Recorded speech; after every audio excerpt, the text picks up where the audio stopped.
Vamos a ver, puede resultar un poco radical lo que voy a decir, sobre todo por mi condición de español, pero es evidente. Es que no hay nación española, no ha habido nunca.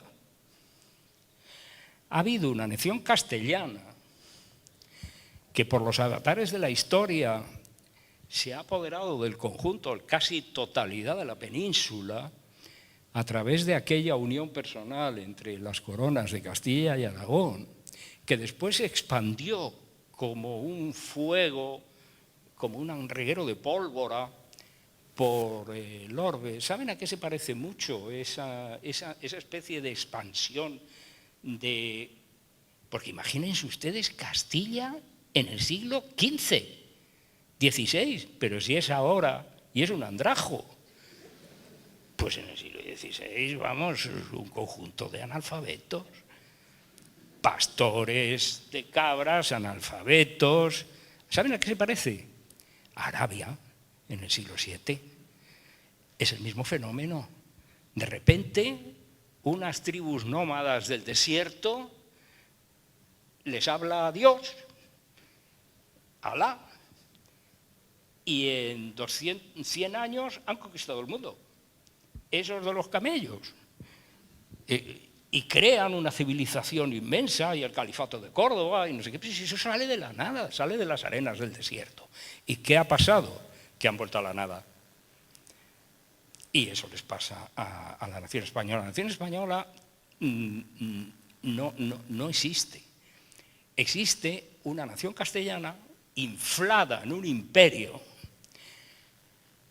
que, una vez constituido, empieza a ser, desde el mismo momento de su nacimiento, que eso es lo dramático del caso, desde el mismo momento de su nacimiento, cuando fallece Fernando de Aragón sin descendencia masculina y por lo tanto se consagra la unión personal de Aragón y Castilla en la persona de Felipe el Hermoso, que fallece también prematuramente.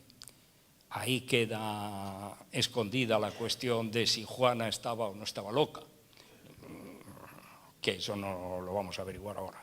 Pero sí está claro que feneciendo Felipe el Hermoso, el heredero es un buen hombre que no habla castellano, no habla ninguna lengua de la península, que desembarca en Tazones, provincia de Asturias, con una colonia de flamencos, que ninguno de los cuales sabe una palabra de dónde vienen. Lo primero que hacen es provocar una reacción contraria, que es la guerra de las comunidades. Después otra igual, que es la guerra de las Germanías. La guerra de las comunidades y la guerra de las Germanías son dos reacciones de la población autóctona, una la castellana y otra la aragonesa, en contra de la dominación de los austrias, que son extranjeros. Es decir, ese imperio recientemente constituido, que sería el imperio en el que no se pondría el sol, está gobernado por una dinastía extranjera a la que el país en el que está le importa una higa. Ellos lo que querían era el dinero de América para financiar sus guerras europeas, las guerras de religión. El desarrollo europeo se hace con el dinero de América y la mala administración de una dinastía que jamás se interesó por España ni por construir algo que pudiéramos llamar, en terminología de hoy, una conciencia nacional española. Sigue siendo imperio. Y de hecho, el otro día que fuimos, por razones que no hacen al caso, a hacer una visita al Palacio del Pardo para enseñarle a un periodista holandés dónde vivía su excremencia el dictador anterior, pues claro, de repente caí en la cuenta de algo que yo había sabido de siempre, como todos aquí presentes, que terminada la guerra de aquel salvaje, el tío lo primero que hace es instalarse en el Pardo. Y nunca nos hemos preguntado por qué se instaló en el Pardo. Muy sencillo, porque era un palacio de caza. Lo construyó Carlos V y lo usaron todos los austrias y todos los borbones después para cazar en el Monte del Pardo. Y eso es lo único que hacía el caudillo, cazar venados, cazar gamos, cazar.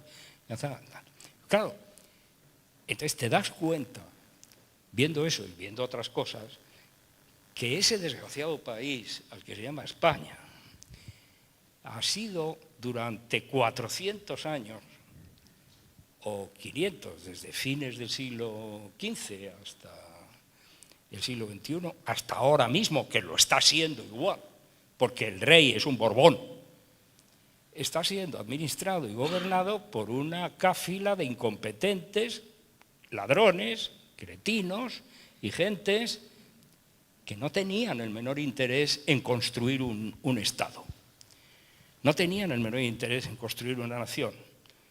Cuando termina la guerra de los 30 años, ya en tiempos de Carlos V, queda claro que las guerras de religión que él dice haber resuelto con el compromiso de Esmacalda, lo que hace es consagrar la libertad de los príncipes protestantes y dejar a los católicos a su perra suerte. Pero ya con el fin de la guerra de los 30 años y el Tratado de Westfalia, queda clarísimo que en Europa se construyen unos estados nacionales. Tardan un poco más, tardan un poco menos, el modelo es Holanda, pero Francia, Inglaterra sientan el camino.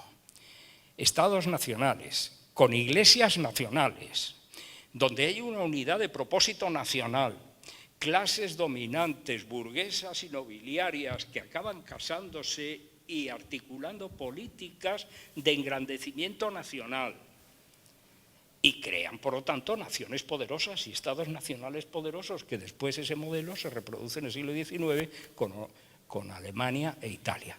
Y luego queda este desgraciado rincón del mundo sometido a la tiranía del Concilio de Trento. La función de España es oponerse a todos los avances del liberalismo, del libre pensamiento, de la reforma, de la ilustración, de las luces y, por supuesto, también de la construcción del Estado Nacional. Claro, entonces, no solamente no es una nación, en ese espíritu que hemos visto, no solamente está gobernado primero por los Austrias, después por los Borbones, que hacen lo mismo que los Austrias. Los Borbones llegan aquí después de la guerra, y aquí en Cataluña eso se padeció especialmente. Los Borbones llegan aquí a poner España y sus inmensos recursos al servicio de la política francesa, igual que los Austrias pusieron España y sus recursos del imperio al servicio de los Habsburgo. Claro, ¿qué esperamos? ¿Qué podemos esperar de ese desastre? Claro, entonces, tercera cuestión, es que además el país tiene orgullo porque sus clases dominantes son eso, un atajo de cretinos y ladrones, desde siempre, que además no tienen la menor conciencia de... Pero si es así, con los Austrias vinieron los flamencos, con los Borbones vinieron los franceses y los italianos. Los españoles no pintaban una mierda, con perdón, ¿no? Y todo el interés de la oligarquía se adaptó a ser lo que finalmente acabó siendo cuando Napoleón se lleva a Carlos IV y su hijo Fernando VII y los dos le entregan la corona de España, sin más. Y, claro, es que ese es un conjunto tal de disparates y de absurdos que hace decir que, claro, ¿cómo va una persona normalmente constituida y medianamente versada en historia a decir soy nacionalista español? Pero ¿cómo puede ser usted nacionalista de un país que no es una nación, que ha luchado contra la idea de nación ilustrada, que ha defendido la oscuridad de Trento, el predominio de la Iglesia, la superioridad de la Iglesia sobre los poderes civiles, la unidad del